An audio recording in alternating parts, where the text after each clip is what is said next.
Muy buenas tardes. El día de hoy, domingo 21 de marzo, tenemos programada nuestra actividad académica dirigida por el doctor William Otero para estudiantes de pregrado y posgrado con dos conferencias muy interesantes que son diagnóstico de cáncer gástrico y hemorragia digestiva alta no varicoso, cómo se maneja en el 2021. En esta oportunidad hemos postergado para este día domingo debido a que en el transcurso de la semana tuvimos dificultades para hacer la reunión académica y lo programamos para hoy porque estamos en conferencias constantes. Bienvenido, doctor Otero. Melissa, muchas gracias por invitarme. Para mí es un placer y es un gusto dictar conferencias en nuestra universidad a estudiantes de pregrado, posgrado y doctorado. La conferencia para hoy es cáncer gástrico, ¿cómo se diagnostica actualmente? Creo yo que cuando alguien va a hablar de cáncer gástrico en el mundo, hay que rendirle un tributo a estos tres pioneros mundiales. El doctor Virchow, lo conocen ustedes, el ganglio de Virchow, patólogo famoso de hace varios siglos. El profesor Pelayo Correa, nuestro amigo, gran profesor colombiano, trabaja en Luisiana, inventó, infirió, intuyó la cascada del cáncer gástrico intestinal que en el mundo se conoce como la cascada de Pelayo Correa. Y el profesor Robin Warren, patólogo australiano, que con el profesor Marshall recibieron el premio Nobel de medicina por descubrir el agente etiológico del cáncer gástrico, que es Helicobacter pylori. Para mí es un privilegio en una conferencia mencionar a estos pioneros que tanto le han enseñado al mundo. El cáncer gástrico es una patología absolutamente importante. En el 2018 hubo más de 1 millón de casos nuevos. Es el quinto cáncer más común en el mundo, la tercera causa de muerte por cáncer. Y lamentablemente la inmensa mayoría de pacientes llegan en estados avanzados de la enfermedad. En Colombia, este tumor es la primera causa de muerte por cáncer en hombre y la tercera a cuarta causa de muerte por cáncer en mujeres. Para Colombia es un gran problema de salud pública. Desafortunadamente, también en Colombia los pacientes llegan muy tarde al diagnóstico. En un trabajo relativamente reciente de la Universidad del Cauca, en una muestra de 225 pacientes, el doctor Adrada y la gente de la Universidad del Cauca de Colombia demostraron o encontraron que el 92% de los pacientes de su hospital universitario llegan con cáncer avanzado y lamentablemente el 90% nunca han tenido endoscopia digestiva antes. En Colombia, al igual que en América Latina, este cáncer llega muy tarde. Lo más probable es porque el médico general, el médico de cuidado primario, atribuye el dolor abdominal a la gastritis, entre comillas, y eso retarda el diagnóstico. El 90% de los cánceres del estómago son adenocarcinomas. Y de acuerdo a la clasificación del profesor Lauren, que hace muchos años la describió, pueden ser difusos o intestinales. H. pylori es el principal agente etiológico del cáncer gástrico de tipo intestinal y también participa fuertemente en el cáncer de tipo difuso. El riesgo atribuible es 90%. La OMS hace muchos años declaró a Helicobacter pylori un oncógeno tipo 1. Es una bacteria que produce cáncer directamente. 90% de los cánceres del mundo, del estómago, adenocarcinomas de tipo intestinal, no existirían si H. pylori no existiera. Ese más de 1 millón de casos que hubo en el 2015, 90% de ellos fueron por Helicobacter pylori. América Latina y sus países de alta montaña explican el 7% de los adenocarcinomas intestinales en el mundo. Sin embargo, solo 1 a 3% de los infectados le dará cáncer en el futuro.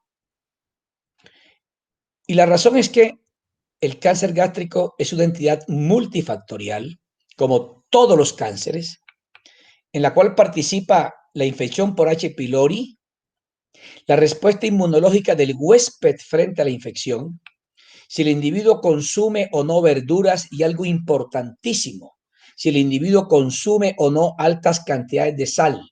La sal hace que H. pylori sea más agresivo. La sal favorece la aparición de cáncer gástrico. Por eso creo yo que desde muy temprano en una facultad de medicina hay que decir que la sal no solamente le hace daño al corazón, sino también al estómago, y la obesidad también está implicada en el cáncer gástrico. Adicionalmente, los polimorfismos genéticos del individuo van a hacer que participen y solo 1 a 3% de la gente le dé cáncer. Y adicionalmente, y esto es absolutamente clave e importante, la microbiota, el microbioma. Cuando H. pylori está presente en el estómago, disturbia totalmente la microbiota gástrica. Ella participa hacia el futuro en la aparición o no de cáncer también. El profesor Correa, al cual rendimos un gran tributo, lo queremos mucho y ha hecho que Colombia sea conocido en el mundo en el campo del cáncer gástrico. Intuyó, infirió, con base en miles de autopsias hechas en Cali y mucho antes de que existiera H. pylori, infirió que una mucosa sana puede dar cáncer gástrico. Después apareció H. pylori y más o menos el rompecabezas se va arreglando. Y el camino que sigue la mucosa sana cuando es infectada por H. pylori es este. Aparece gastritis superficial, gastritis atrófica multifocal, metaplasia intestinal, y la hipótesis hoy día es que si se erradica H. pylori no hay cáncer gástrico. Está claro con base en múltiples investigaciones en muchos sitios del mundo que cuando se erradica H. pylori y hay gastritis atrófica multifocal y hay metaplasia intestinal, se reduce el riesgo de cáncer, pero mucho menor que si se erradica con solo gastritis superficial. H. pylori no hace parte de la microbiota normal, es un oncógeno, hay que erradicarlo. Y esa hipótesis de que erradicar H. pylori reduce el riesgo de cáncer gástrico está absolutamente comprobada. Este metaanálisis publicado este año anterior, en el cual se incluyeron 6 ensayos clínicos controlados aleatorizados de Asia y uno de Colombia, liderado por el profesor Correa, demostró que la incidencia de cáncer gástrico cuando se erradica H. pylori disminuye un 47%. Esto es un excelente metaanálisis con un Amstar altísimo y no hay heterogeneidad.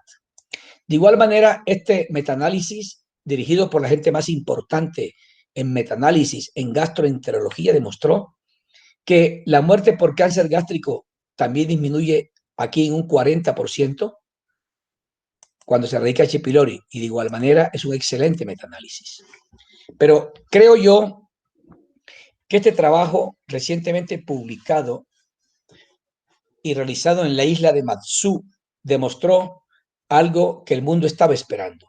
Y es que el tratamiento masivo de la población de la isla, un sitio de alta incidencia de cáncer gástrico, encontró que en un seguimiento a largo plazo se previno el cáncer gástrico en un 50% y la mortalidad por cáncer disminuyó un 25%.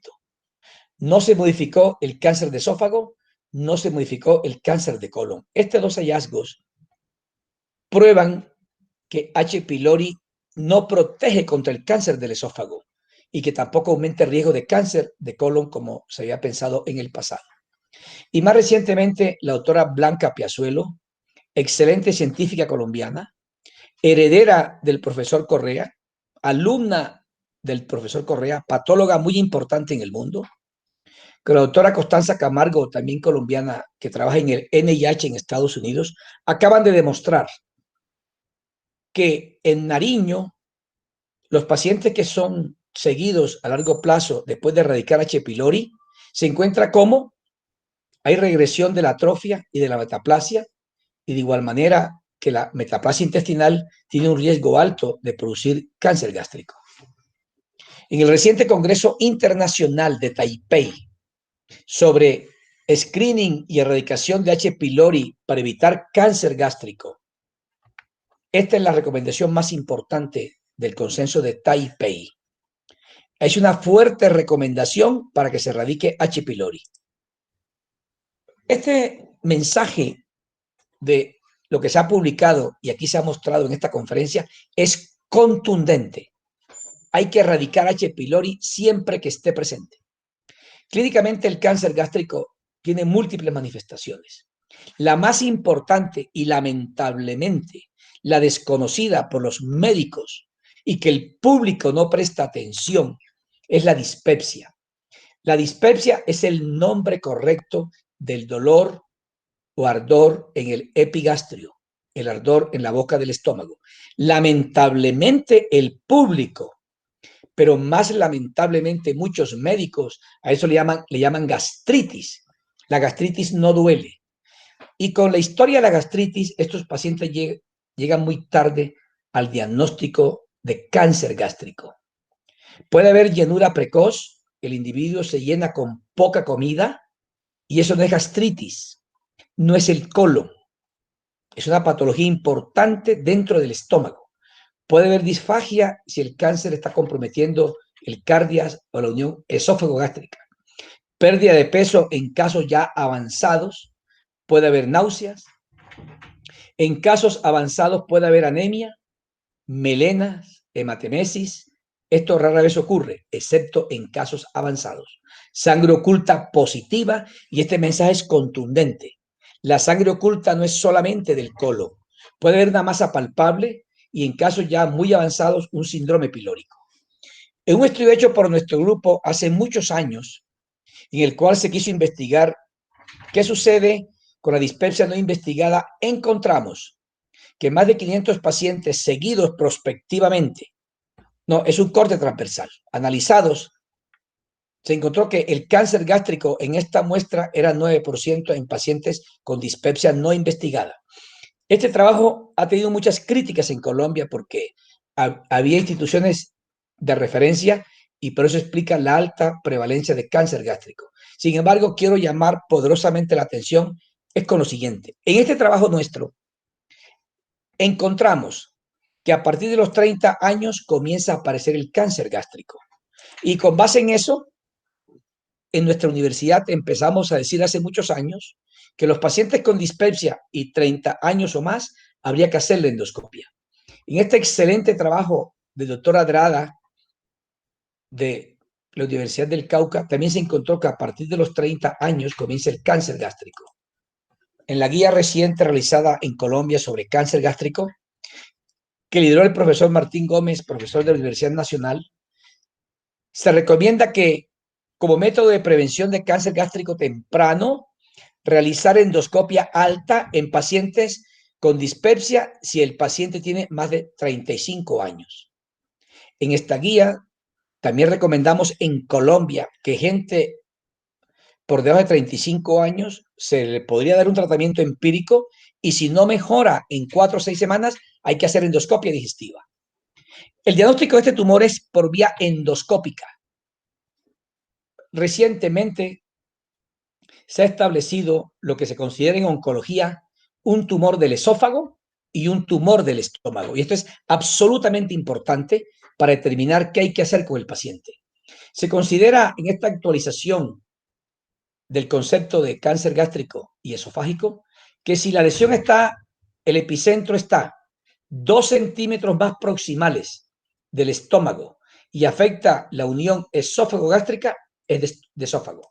Y si el epicentro del cáncer, la masa tumoral, está entre los 2 a 5 centímetros proximales del estómago y no cruza la unión escamo-columnar, es un cáncer de estómago. Y esto es muy importante para el manejo posterior del mismo.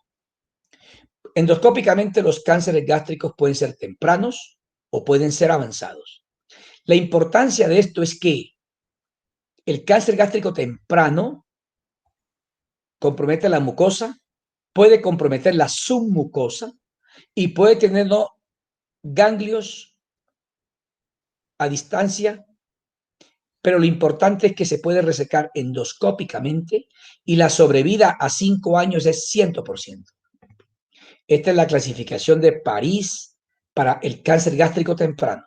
Y el cáncer gástrico avanzado, lo catastrófico es que la sobrevida a 5 años es del 5 a 10%. Y desde hace muchos años, más de un siglo, se utiliza la clasificación del doctor Borman para este cáncer gástrico avanzado y hay una correlación entre el grado del Borman y la mortalidad. Desde un cáncer temprano a un cáncer avanzado transcurren 37 meses en promedio y esto es absolutamente importante en medicina. Porque si un paciente comienza con dispepsia y el médico le ordena oportunamente la endoscopia, es posible que se coja temprano y no avanzado. Esta es la morfología de un cáncer temprano visto endoscópicamente con índigo carmín. Aquí se ve la elevación, es plano, está deprimido. Lo importante de la identificación del cáncer temprano es que se puede tratar endoscópicamente. El cáncer avanzado tiene una morfología diferente, pero en este momento quiero mostrar la linitis plástica, que es el Borman 4. La linitis plástica, hay unos pliegues engrosados, nodulares, pero puede ser también imperceptible como en este caso que está aquí y puede ser aparentemente normal. Se requiere mucha experiencia entonces en muchos casos para identificar la linitis plástica. Es tan difícil a veces identificarlo, y este es un tumor difuso que es diferente al intestinal, y es tan difícil el diagnóstico con frecuencia que se recurre a radiografía de vías digestivas altas, a tomografías, a ecoendoscopia, a tomografía emisora de positrones como complemento de la endoscopia. Es muy importante que en los servicios de gastroenterología todo el personal esté absolutamente familiarizado con la identificación de esta catástrofe del tumor en forma de linitis plástica. El diagnóstico definitivo lo hace la endoscopia y la biopsia. Este es el estándar de oro.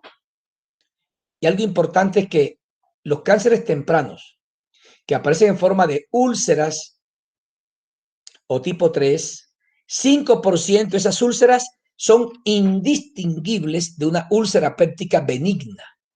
Y si se toma una sola biopsia del borde de la úlcera, la sensibilidad para cáncer es 70%. 5 biopsias mínimo dan sensibilidad del 98%. A nuestros residentes se les obliga a tomar mínimo 5 biopsias de las úlceras gástricas para evitar este inconveniente. En el 2021 no basta solamente hacer el diagnóstico histológico, es importantísimo que el cáncer gástrico avanzado se le haga inmunoquímica, que se busque la expresión del HER2, que se busque la expresión del receptor 2 del factor de crecimiento humano y asimismo se identifique el error de replicación genética, porque este par de alteraciones de inmunohistoquímica permiten usar medicamentos sistémicos como drogas anti-HER2 o inmunoterapia para tratar estos tumores. Se discute todavía si la inestabilidad microsatélite en el tumor puede ser importante para el manejo, como si es en el cáncer de colon. En cáncer de colon, un paciente con cáncer de colon e inestabilidad microsatelital, el manejo con inmunoterapia es absolutamente importante. Con base en la identificación de la inmunoquímica del HER2, etcétera, hoy día la terapia sistémica, quimioterapia para el cáncer avanzado, ha evolucionado notablemente. Y más recientemente la inmunoterapia con el nivolumab, el ipilimumab. Estos medicamentos hoy día han mostrado resultados alentadores y estos pacientes pueden beneficiarse cuando el oncólogo, que es el experto en manejar el cáncer, decide usar o no estos medicamentos sistémicos. Es una enfermedad diferente en cada individuo, es una enfermedad heterogénea y esta clasificación molecular reciente, bueno, ni tan reciente, la última década, que es como identificar en el tumor la inestabilidad microsatélite, si es positivo o no para Epstein-Barr virus, si tiene o no estabilidad genómica o inestabilidad cromosómica, No obstante este conocimiento tan profundo que se tiene de la biología molecular, esto aún no ha impactado el manejo de los mismos. Pero quiero decir que esta expresión de diferentes vías moleculares hoy día en el mundo está siendo tenida en cuenta y hay trabajos en camino para ver cómo se puede mejorar la sobrevida de estos individuos. Los pacientes que son operados por el cáncer gástrico avanzado y la cirugía es el único método curativo que existe. La mayoría de los pacientes con gastrectomía total hacen insuficiencia pancreática exocrina post-cirugía. Esta es una diapositiva del profesor Domínguez Muñoz de España, un líder mundial en insuficiencia pancreática exocrina que me ha cedido esta diapositiva. Aquí se ve cómo estas barras muestran la producción de jugo pancreático del paciente antes de ser operado. Una vez que es operado, prácticamente desaparece la secreción exocrina del páncreas. Y es por eso que en gastrectomías parciales, 80% de los individuos operados pueden hacer IP, insuficiencia pancreática exocrina, a los 6 meses. Y la mayoría, 100%, a los 6 meses. La razón es que una vez que se quita el estómago, se eliminan los mecanismos normales de trituración de los alimentos y el estímulo más importante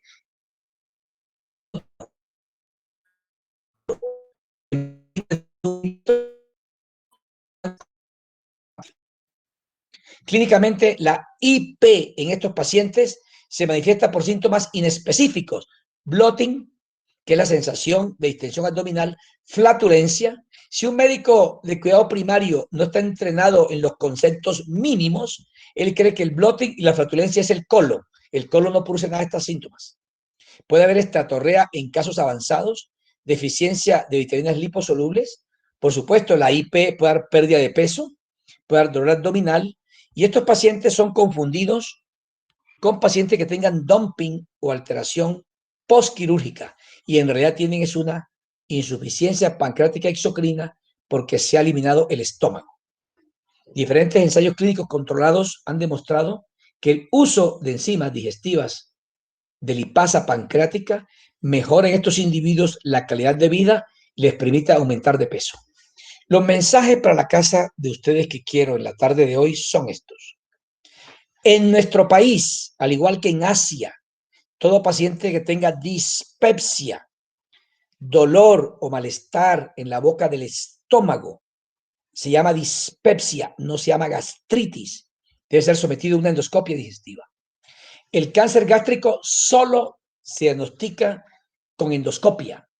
Además de la histología, hoy día es imprescindible que se le haga inmunohistoquímica a la biopsia del estómago. Erradicar H. pylori es la principal estrategia para evitar el cáncer gástrico en el futuro. Por eso, en nuestra universidad, desde hace 15 años, este es el concepto. El Helicobacter pylori encontrado es el Helicobacter pylori eliminado. Esta patología, desde hace siglos, se maneja de manera interdisciplinaria. No es un solo médico quien la maneja. Queridos estudiantes y doctores, muchas gracias, muy amables por su atención.